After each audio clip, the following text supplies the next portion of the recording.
Jason, sorry I'm late. I had a lot going on, and in the video I was editing for this week, I decided I didn't like, and I trashed it. So, without further ado, it is March 8th, and this is my video on invasive species. You asked me about invasive species once, and you said, what is the big deal? The big deal with invasive species is that they come from a different place, and when they're in a place that they don't have natural predators, they can quickly expand and reproduce and take over and lessen biodiversity.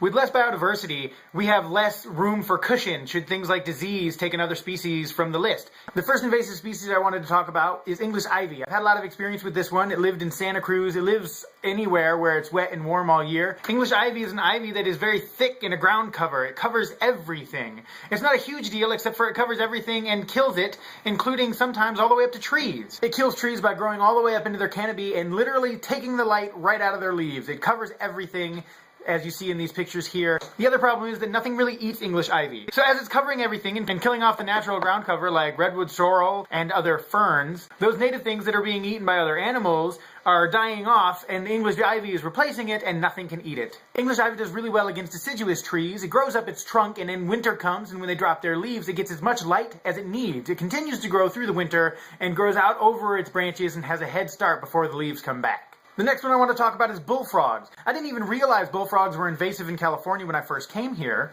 until I caught one at camp, showed it to a bunch of kids because it was the biggest bullfrog I'd ever seen, and then released it, and some of the naturalists freaked out. Bullfrogs live naturally on the eastern side of the United States, and they make for good eating. What's the big deal about having this harmless little frog around? The fact of the matter is, the bullfrog will eat anything that fits in its mouth, including other frogs. But enough about invasive species that only we're going to have to see and deal with. A couple of invasive species that you can enjoy yourself in Michigan are things like purple loosestrife. This beautiful flower covers entire fields of swampland. It's very pretty. The only problem is it grows in the exact same ecosystems that grows cattails. A lot of different things eat cattails, including muskrat. Muskrat, in turn, gets eaten by a lot of other things like mink or weasels. And with no cattails, all of their ecosystems are affected. One most of you already know about is zebra mussels. Zebra mussels have come into our Great Lakes, and they cover everything.